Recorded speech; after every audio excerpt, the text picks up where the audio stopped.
Hello everyone and welcome back to Real History.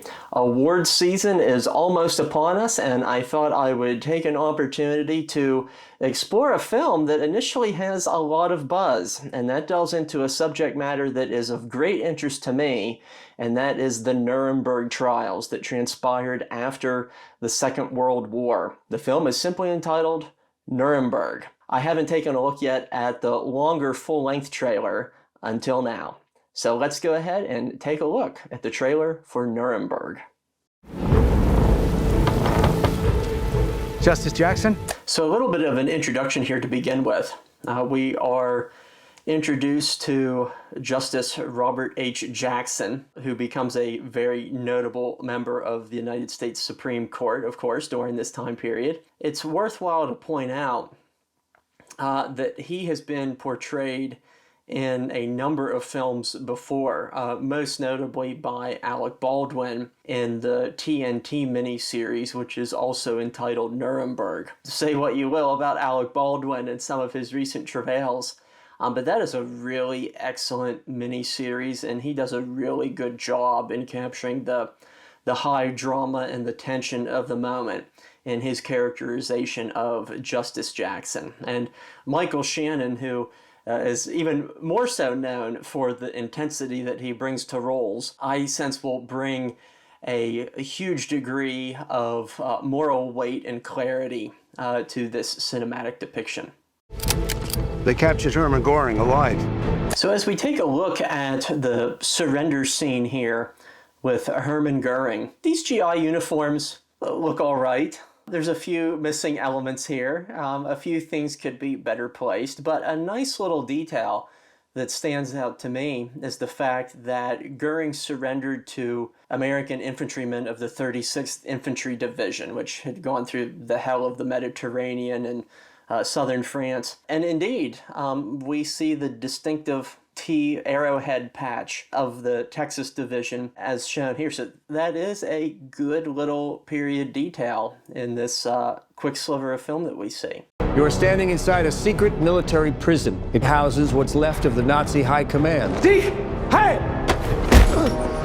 Never do that in my prison again. And here we have the great John Slattery from Mad Men fame, who is playing Burton C. Andrus. And John Slattery, believe it or not, has also played Dwight Eisenhower in a little-known biopic about Winston Churchill and the build-up to the Normandy invasion. It's an all-right movie, but John Slattery did a pretty good job. And Burton Andrus, though, was a pretty big fella. I think he really had some heft and muscle to him. Slattery might be a little bit too trim and healthy, perhaps, to be Andrus. But here, too, he has a certain degree of gravitas, and he has a rather commanding presence, I think, that will more than make up for it. So look forward to seeing how he plays this character out. The governments of Russia, France, Great Britain, and our United States will put these men on trial for their lives.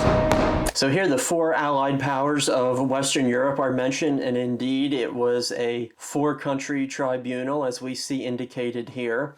And in the subsequent courtroom scene, there's some other really good little details, things that perhaps a lot of filmmakers might have been willing to overlook. We see the military police in the background, and they have their white web belts and their white helmets as well. These troops were notably part of the 1st Infantry Division, and we can also see the big red one patch that they're wearing here. And so it seems that even if some aspects of these uniforms could be filled out a little bit better, somebody did do their homework to the extent that we're at least getting unit patches right. Now, these are really minuscule, nitpicky things, but they do help to add color and depth to the broader canvas that the filmmakers are trying to convey to us, the audience. And so in that regard, I do think that these little things add up. There's no international law to base the charges on. The world needs to know what these men did.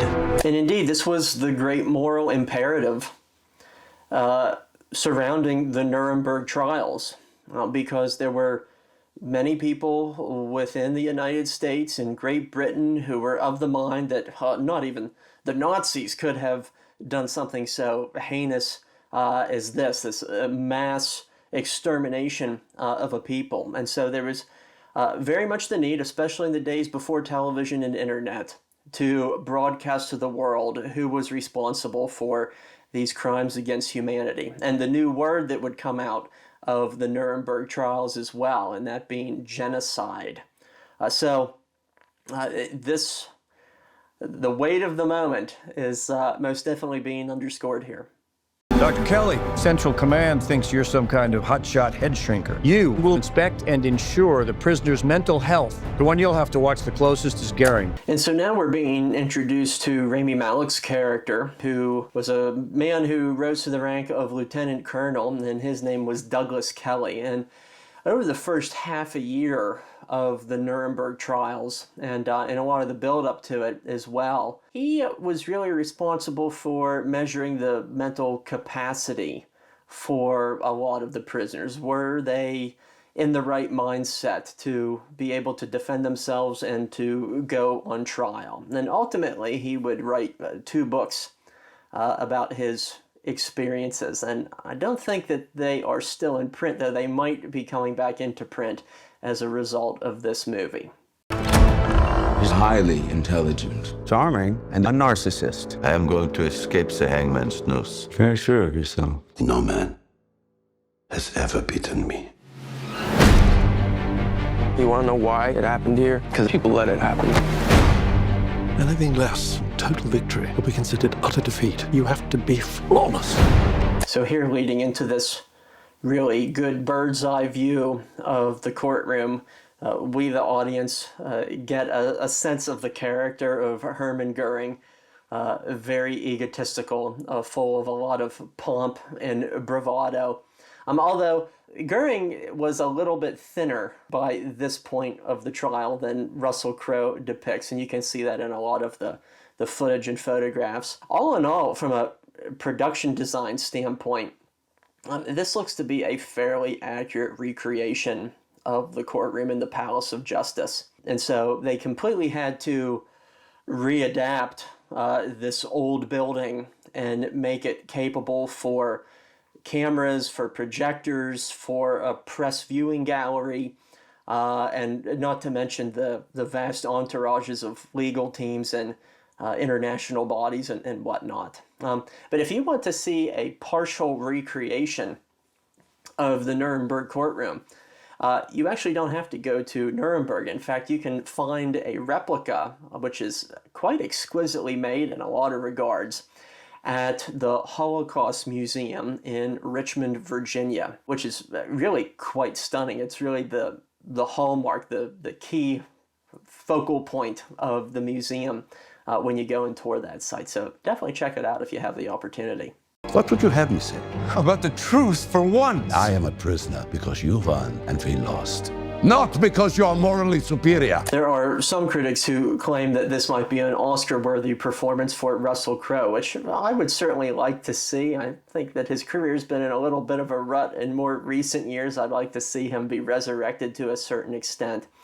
But all that said, it will take a lot for him to surpass the really dynamic and scary performance of Brian Cox in the 2000 miniseries Nuremberg. That is a really, really incredible performance that Brian Cox pulls off in that movie. And so this will be a tall order because there are at least two really great movies about Nuremberg that have already been made. The TNT production that I already mentioned, and then of course there is the magnificent film Judgment in Nuremberg from the 1960s, which is a semi-fictitious depiction of one of the subsequent Nuremberg trials.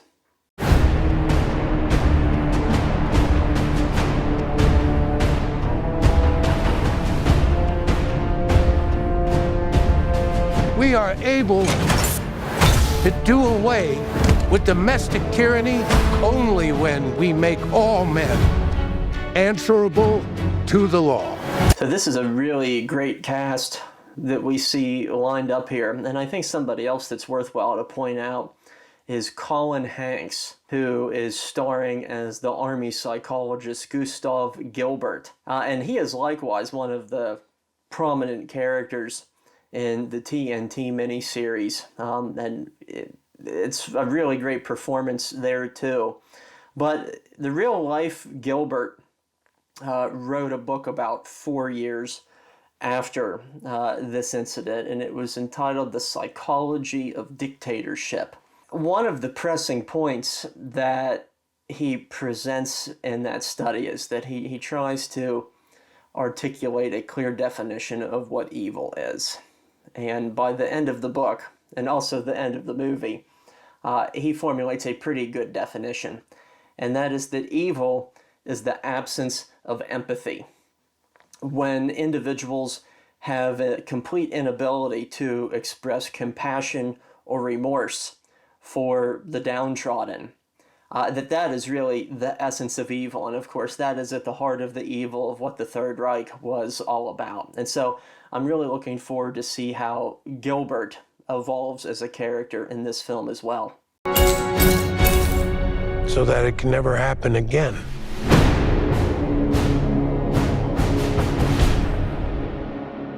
And that, of course, is the million-dollar question. Where can it happen again? How can it happen again?